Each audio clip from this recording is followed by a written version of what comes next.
So, greetings from the seventh circle of fiery hell. That is Oxford, and you're in the eighth circle by the sound of things. That is correct. It is I will never be able to talk temperature with you people because I'm You like, people. "You people." I'm like, "It's 95 degrees here." And I don't it's okay, 30 something, I'm assuming. Like, And you know it is because I told you that before we started recording. Don't you feign ignorance with me. no, you are overestimating my ability to remember anything. So, let's just get that out there right now. 30 Uh, summit. well, we can all accept we're all suffering here in one way, shape, or form. And this is appropriate because it is the sizzling hot summer of the Sci-Fi Special. Yeah. Sci-Fi Special comes but once a year. Does that And sound right? it's just the gift that gives year round. Well, welcome, Earthlets. This is In Orbit every Wednesday. Get 2000 AD now. Get to.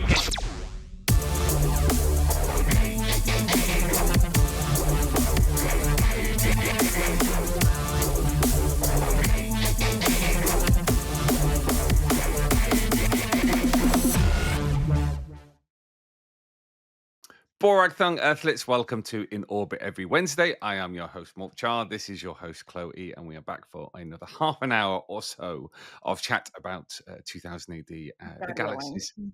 The what? God willing, half an hour. God willing. God willing. I don't even want to know what I thought you were going to say in that moment. But yes, the Galaxy's Greatest Comic. Out this week, we have Prog 2441, Yes. the Judge Magazine 482, and 2000 AD Sci-Fi Special. There's a lot So, of reading this week. oh, I mean, if you're not careful, you'll get heat stroke and thrill power overload Mm. all in 1 week, which is very dangerous. Very dangerous. Consult your nearest medical practitioner should you begin to feel your head splitting into 1,000 dimensions. Um, but yes, Pat, well, thank you for all the feedback on last week's episode, particularly those who were like, "Thank God you started talking about the prog again." I know. We we gotta keep y'all on your toes is what it is. We're just gonna chat shit, and then one day it's gonna be relevant. I do feel sorry for the individual who said they've been waiting weeks. Their prog comes through, and they've been waiting weeks for their for us to talk about it. And then the 1 week we talk about it, and the post hasn't has been delayed, and it hasn't turned up. So they had to rubbish. Yeah. Oh, So bless sorry them. about that, Earthlit.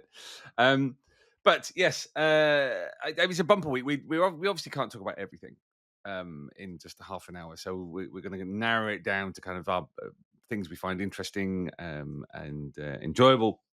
I mean, let's talk about the Sci-Fi Special first because Yay! one of our best-selling issues of the year. Always a lot of fun. Lovely Chris Weston cover with. One of my favorite things is incongruous dread.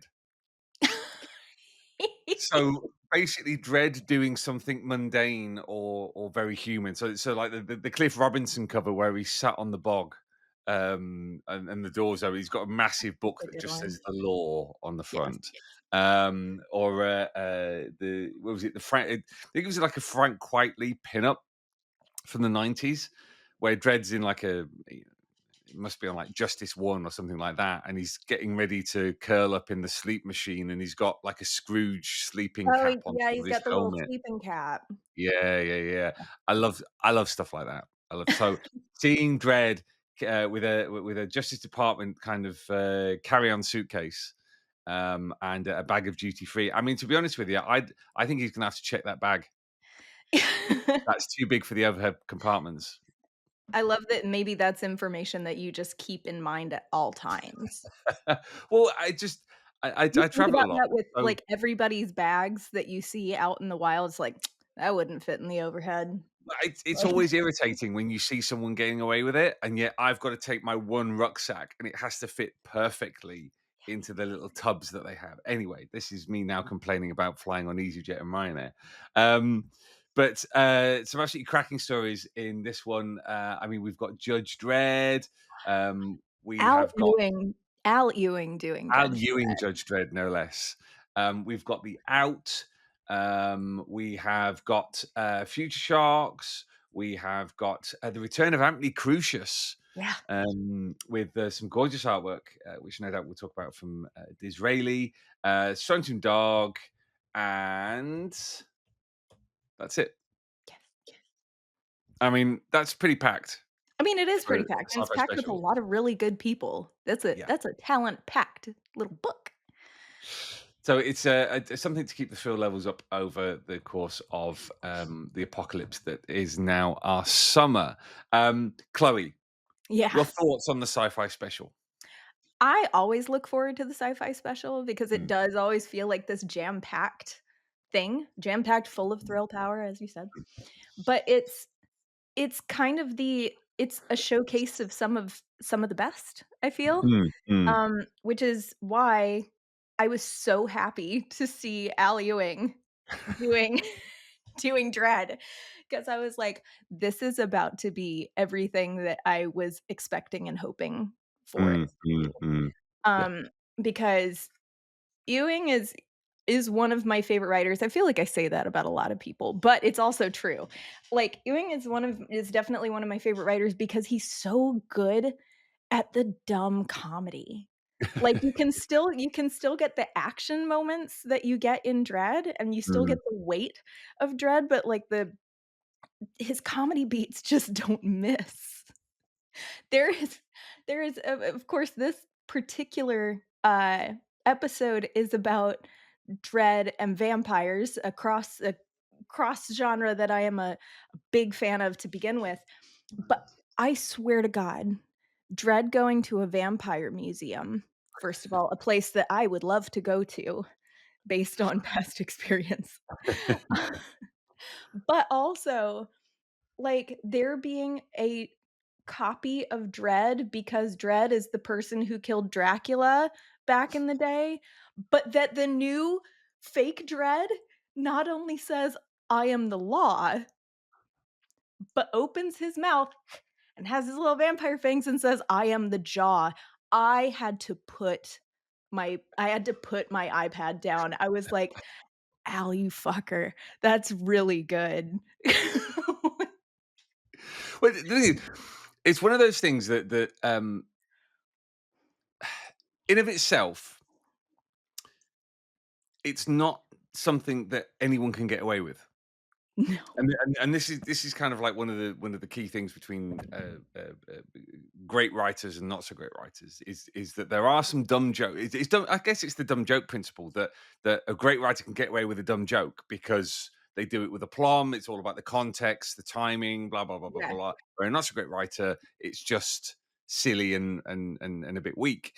Um, and Al's always managed to do that. You look at some of the jokes in Zombo, the series he Yeah. did with Henry Flint, and that's just stupid. It's just the dumbest, silliest, wackiest strip you can imagine, and it gets worse in that respect. It gets worse and worse and worse and worse as Yeah. Al just kind of ramps up and ramps up. But he can get away with it because he does it with such style. Well, it's any honestly, it's any kind of comedy, not even written stuff, not even comics in particular, but I feel like with comedy in general, like there are people that are just naturally really funny. Mm, But also it all comes down to really just committing to the bit. Like believing in your jokes, mhm, committing to them, not being too self-aware.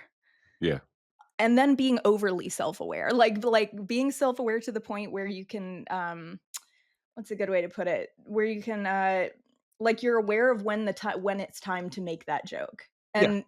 And Ewing is so good at that. Mm. Like, Zombo remains one of my favorite, like, comedy strips, period, because of that, and now I'm just like, "Well, this is too good. This is all vampires and dread and just really dumb jokes." Like, put Ewing on any book that has monsters, and you can it's genius. Yeah. And it's great for him, but a tragedy for us that American comics has such need for him to make them readable. And uh, but I mean that's unfair. But it, it's kind of it's now always a treat when he comes back. When I wish, uh, as I'm sure many readers do deep down, that he was just with us permanently. One You of us, know, one of us. yeah, yeah. Because even thinking back to, really his last big hurrah, which was Trifecta with Cy Spurrier and Rob Williams and various artists, that that was fantastic, Yeah. all of it. So it's always good to see him back. I will mention that this particular story is one of two Peter Cushing cameos in this sci-fi special. I don't know whether that's intentional.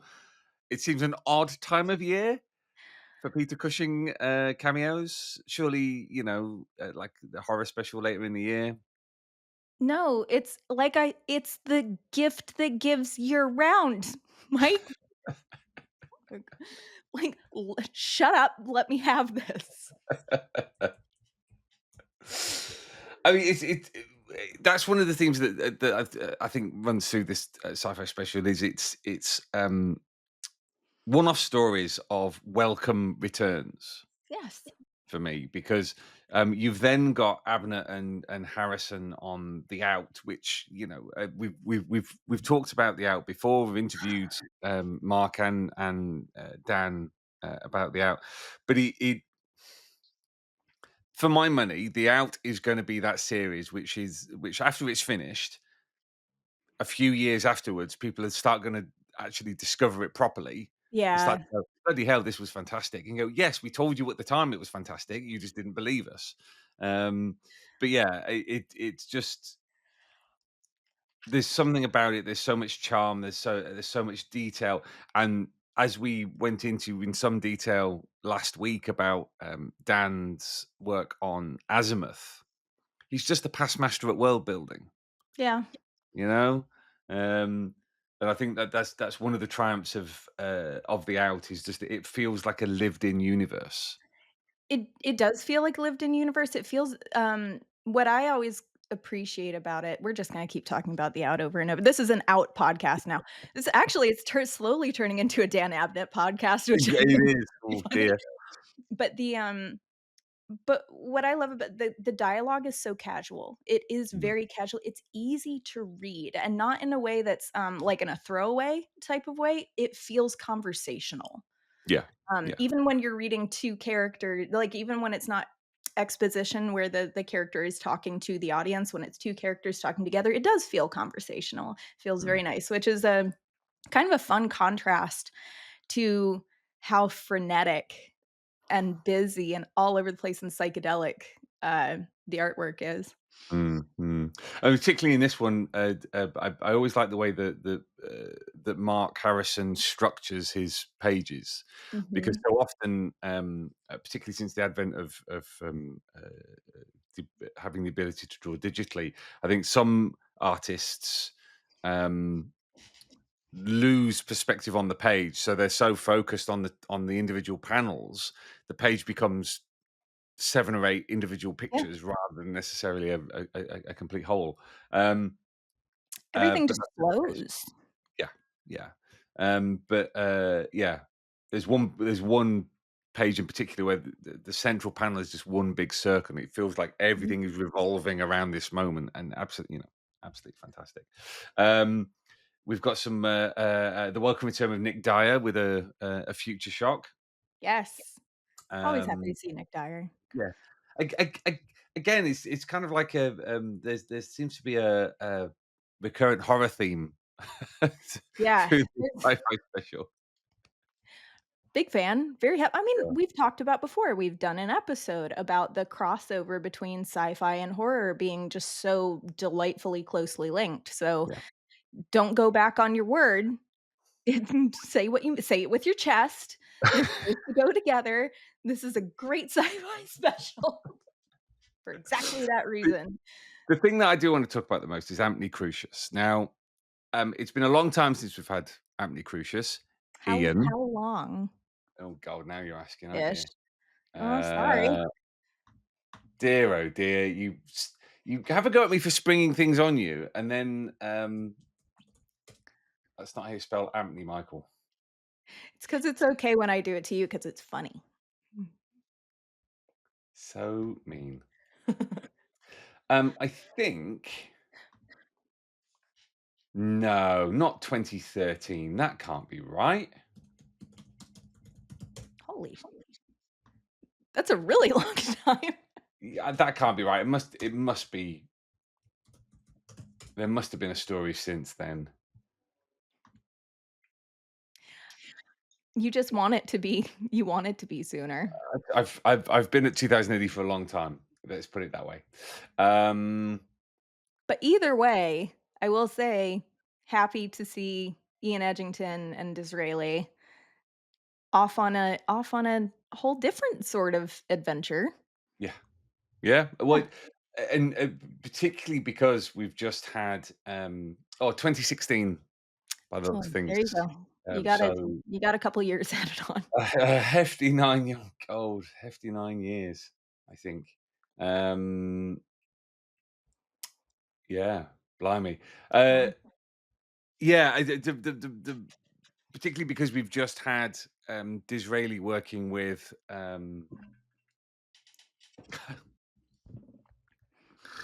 the heat has gone to my brain, particularly as we've had them working together on Scarlet Traces. Yes. Good God! Just recently, it then kind of slipped. Well, it's still ongoing. Slips into this, and in particular, I love the fact that Disraeli, after all these years of having such a very particular style, very recognizable, doing his thing on Scarlet Traces, then comes to Anthony Crucius, and just have for me, this is channeling, and I know we keep saying stuff like this, but this is channeling Mick McMahon's Slain Yeah. Oh, absolutely. That's a good one. That's a because good comparison. it's like it's almost like woodcut. It's almost like engraving. Yeah. You know, the lines are gouged into the page. The colors kind of wash around those lines, which is really beautiful. And again, you know, a Peter Cushing cameo. Um, and that brings I think a refreshing depth to this story because this is just a Mhm. one-off, Yeah. you know, and not to malign in any way, shape, or form his work on Scarlet Traces, but yeah, there's just it's so refreshing to see an artist whose style is so recognizable going, you know, I'm just going to tinker with this a little bit. I'm going to have fun with this in a particular way. Yeah, it's getting to watch somebody play. It's Mm, getting to watch someone actually, like, play, especially, like you said, when there's somebody who is so established. Like, you can look at a page, you can look at any page done by Disraeli, and it won't have a mark on it, but you know that it's him. yeah. And so it's you say the kinda carved in, like, just really, like, etched in to the page, and it's funny that you say that because usually his lines are so heavy, Mm, on the artwork normally, but this feels like a different form of that. mm, mm. Feels like a different interpretation of that weight, And, of and, that and line lighter weight. touch. Yeah. Mm.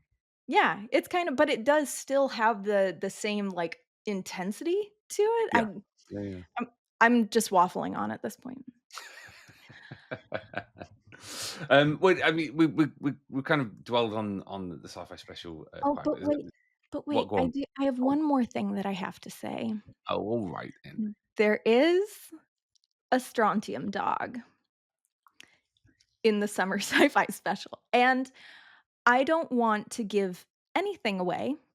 Uh, it's giving Star Trek Next Generation episode for this one.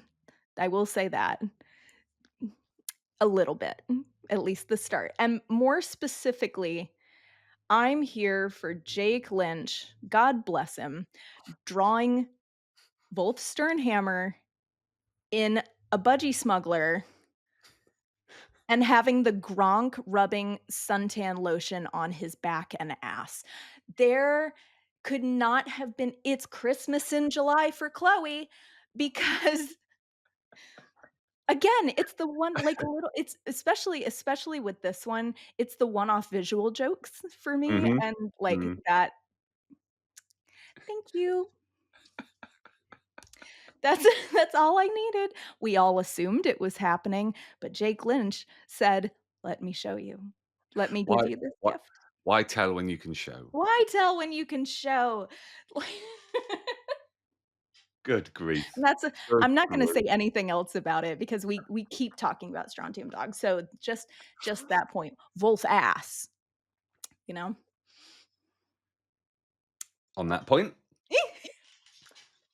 we'll move on to the Meg. Okay. Good grief. So I'm just cycling through the PDF. One thing we both said when we were discussing this before we started recording, there is a pinup in this by Warwick Fraser Coombe that is Stunning. It is so, so beautiful, and it is so it's just sumptuous. It's very if you Sienkiewicz. well, so if you wanted to see for my money, um Dan Dare era Dave Gibbons Okay. with Judge Dredd collection 1980s Bill Sienkiewicz, Mm. then you are in luck, Earthlets.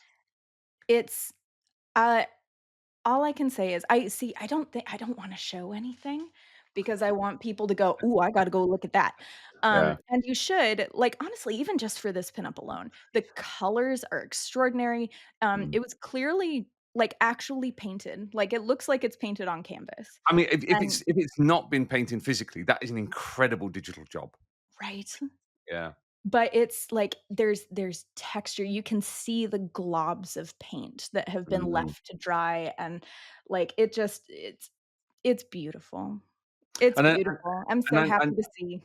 well, I know it's always very easy to say stuff like this when you've seen one very nice image to then go, "I would take a series in this style," at which point some circuit in Warwick's brain fizzles and he keels over from his drawing board.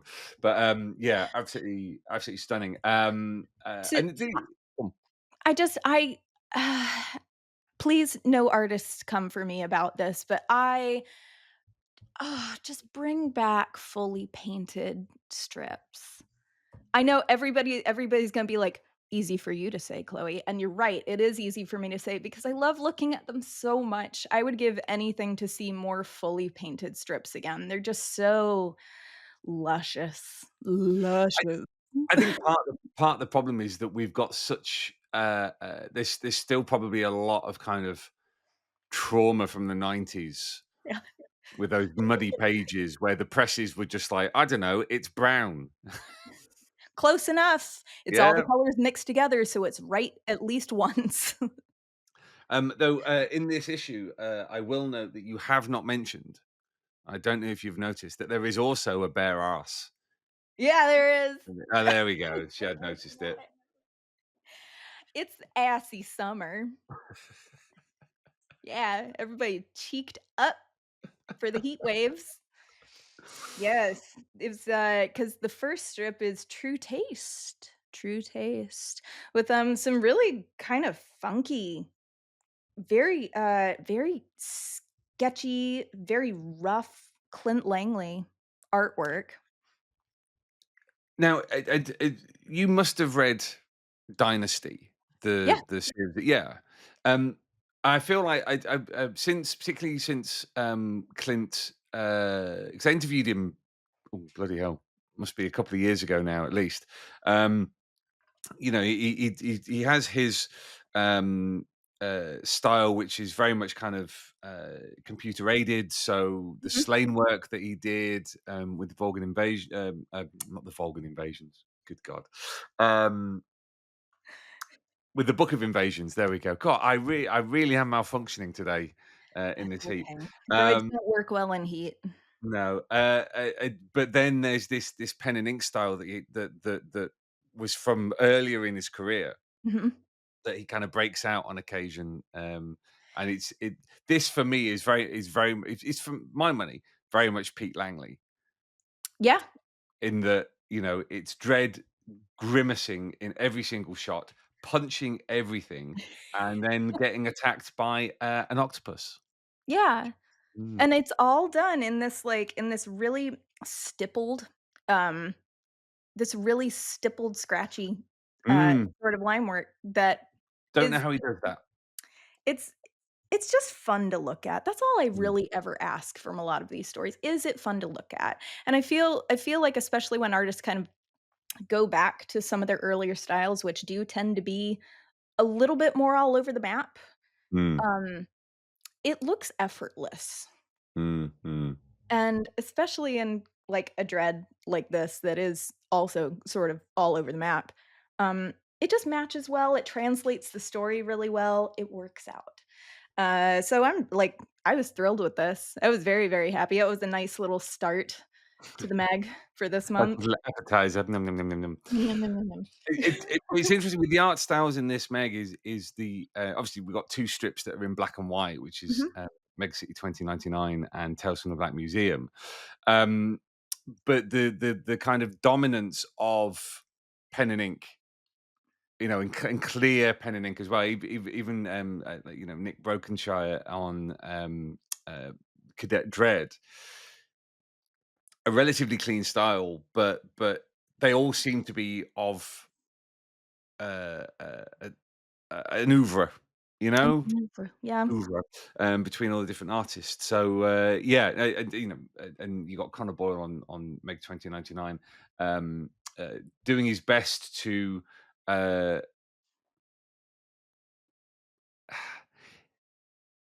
integrate kind of early Carlos Scala I with can see I, that. I would say stuff stuff like uh, One Eyed Jack, the kind Mhm. of John Cooper style, which obviously this Mega City 2099 is riffing off that kind of early Dread, early kind of a world where action and battle still exist Yeah. as separate comics. Um, but yeah, it's I mean it's there's no one of the advantages of 2008, one of the strengths of 2008 is that there's rarely ever, if ever, been a kind of any kind of homogeneity to a single issue in terms Mhm. of art. Yeah. Um, and looking at the Prog, the Meg, the Sci-Fi Special, you look at it and go, there's no house style here. There's no one kind of going, this is the one way to draw 2000 AD. I mean, Everyone's got their own I thing. appreciate that the most, to be Mm, honest. That's part of the like, I'm a sucker for anthology comics, period. But it's like every single week, or in the case of the Meg, like every month is such a it's a surprise. mm, And honestly, it can be really hard, I feel, for comics to still surprise their readers outside of having these big, at least in American comics, like these really big moments that happen, in yeah, a particular key issue or anything like that. But I feel like these anthologies are just a little it is a surprise, and figuring out, going from strip to strip, we've talked about before how it's almost a breath of fresh air mm, to have these strips that are so completely different, because you do feel like you get to take a breath and appreciate both what you just read and what you're reading and what you get to look forward to next. yeah, yeah, absolutely, absolutely. And I mean, we haven't got time to move on to the Prague, but and we talked about it last week. You've got so you've got R.N. Guerra in there. You've got Tazio Bettin, two relatively new talents, which is Stephen Austin and Lee Milmore. Mhm. I seem to recall, I think Lee's a winner of the Thought Bubble Talent Contest. Oh, I fun. think. I think. I don't want to. A coveted thing, let me tell you. Well, quite. Let me double check. So we've been, yeah.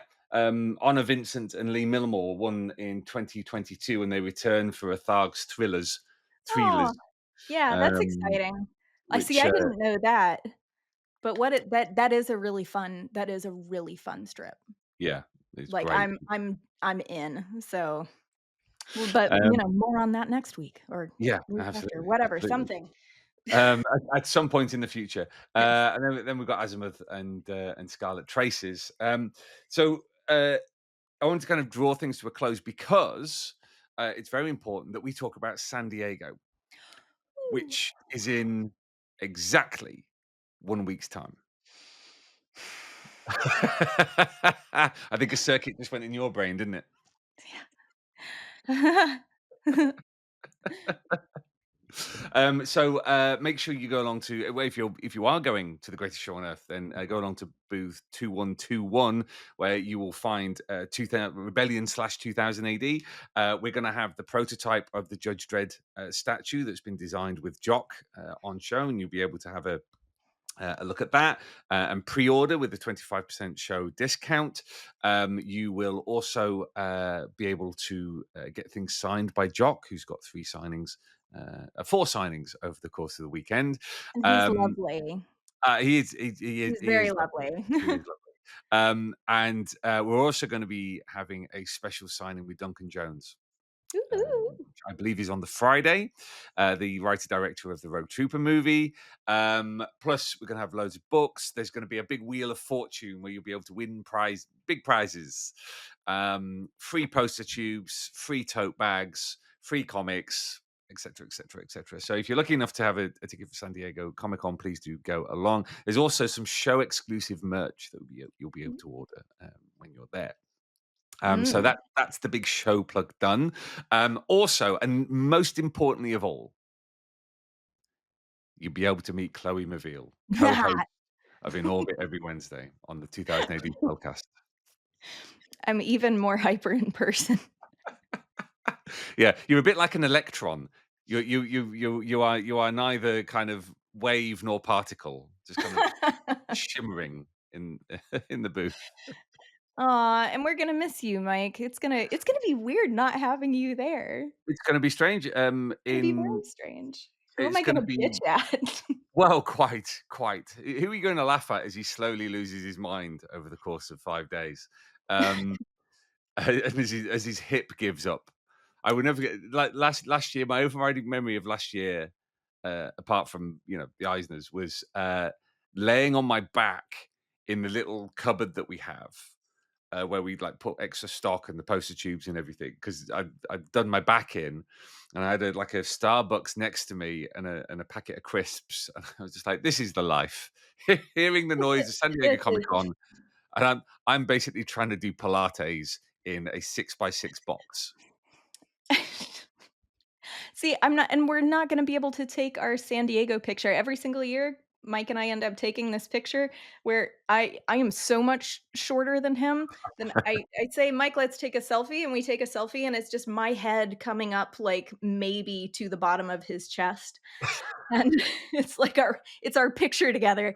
It's our little So, ritual, yeah. yeah. Wonderful, wonderful. Well, do go along and say hi to Chloe and also Steve, the host of And the also Steve. Deep Side. Steve will be there, and we'll hopefully bring you some sights and sounds of. I mean, I won't be there, Sight, so it's not up sound, to me. surprises, and more importantly, thrill power. Yes. So, best of luck with that, Chloe. I shall be. I should just be at home, which will be quite nice for once. anyway, we are out of time before Chloe extends a hand through the computer screen and punches me. I have been Mark Chard. This has been Chloe. This has been In Orbit every Wednesday. We should be back in 7 days' time for more from the galaxy's greatest comic. And until then, from us, from Tharg the Mighty himself, Splendid Berthrig, Earthlets. See you next week. Get 2000 AD now. Get 2000.